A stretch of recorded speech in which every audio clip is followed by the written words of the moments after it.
Hello বন্ধুরা, আশা করি সবাই ভালো আছেন। সরকারি ভাতা ও শিক্ষাবৃত্তির সর্বশেষ আপডেট নিয়ে আবারও আপনাদের সামনে হাজির হয়েছি, তাই ভিডিওটি স্কিপ না করে শেষ পর্যন্ত দেখুন। শিক্ষাবৃত্তির টাকা নিয়ে অনেক শিক্ষার্থী ও অভিভাবক দীর্ঘদিন ধরে অপেক্ষা করে আছেন। অনেকেই জানতে চাচ্ছেন কবে টাকা আসবে, কারা টাকা পাবেন এবং বর্তমানে টাকা বিতরণের কী অবস্থা রয়েছে। আজকের আপডেটে কিছু শিক্ষা উপবৃত্তির টাকা নিয়ে গুরুত্বপূর্ণ কিছু তথ্য রয়েছে, তাই ভিডিওটি মনোযোগ দিয়ে দেখার অনুরোধ থাকলো। আপনারা জানেন যে গত কয়েক বছর ধরে উপবৃত্তির টাকা বিতরণে বিভিন্ন ধরনের সমস্যা দেখা গেছে। কখনো সার্ভারের সমস্যা, কখনো তথ্য যাচাইয়ের কাজ, আবার কখনো বিভিন্ন প্রশাসনিক কারণে টাকা দিতে দেরি হয়েছে। এই কারণে অনেক শিক্ষার্থী নির্ধারিত সময়ে তাদের প্রাপ্য টাকা হাতে পায়নি। ফলে শিক্ষার্থী এবং অভিভাবক উভয়েরই কিছুটা বিভ্রান্তির মধ্যে পড়তে হয়েছে।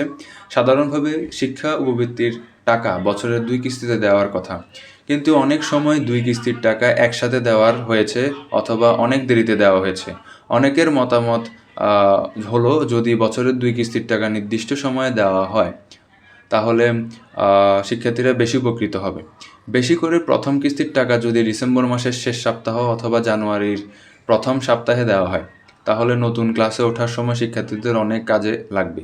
কারণ নতুন শিক্ষাবর্ষ শুরু হলে বই কেনা, গাইড কেনা, স্কুল ড্রেস তৈরি করা, ভর্তি সংক্রান্ত খরচ এবং অন্যান্য শিক্ষার খরচ একসাথে চলে আসে। এই সময় যদি উপবৃত্তির টাকা হাতে পাওয়া যায় তাহলে অনেক পরিবারের আর্থিক চাপ কিছুটা কমে যায়।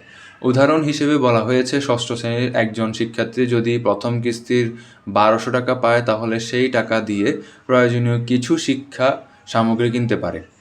এতে পরিবারকে সম্পূর্ণ খরচ একা বহন করতে হবে না এবং শিক্ষার্থীর পড়াশোনার কাজও সহজ হবে। এখন আসি সবচেয়ে গুরুত্বপূর্ণ আপডেটের বিষয়ে। সাম্প্রতিক তথ্য অনুযায়ী শিক্ষা উপবৃত্তির টাকা বিতরণ শুরু হয়েছে। বিশেষ করে 25 জুন বৃহস্পতিবার সন্ধ্যার পর থেকে অনেক শিক্ষার্থীর অ্যাকাউন্টে টাকা পাঠানো শুরু হতে পারে বলে জানানো হয়েছে।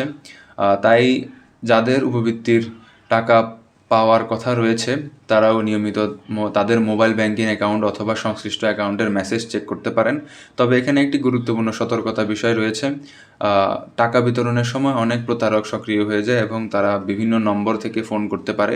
তারা বলতে পারে যে উপবৃত্তির টাকা পাওয়ার জন্য পিন নম্বর দিতে হবে অথবা ওটিপি কোড দিতে হবে।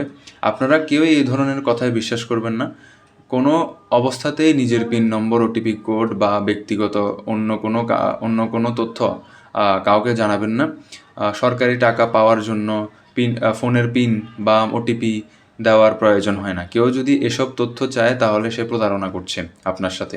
তাই সবাই সতর্ক থাকবেন এবং নিজের অ্যাকাউন্টে নিরাপত্তা নিশ্চিত করবেন।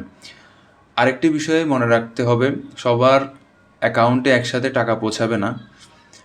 অনেক সময় ধাপে ধাপে টাকা বিতরণ করা হয়। তাই কেউ আগে টাকা পেতে পারে, আবার কেউ পরে টাকা পেতে পারে। এই জন্য অযথা দুশ্চিন্তা করে আসলে লাভ নাই। ধৈর্য করে একটু বসুন, নিয়মিত অ্যাকাউন্ট চেক করুন এবং অফিসিয়াল মেসেজের দিকে নজর রাখুন।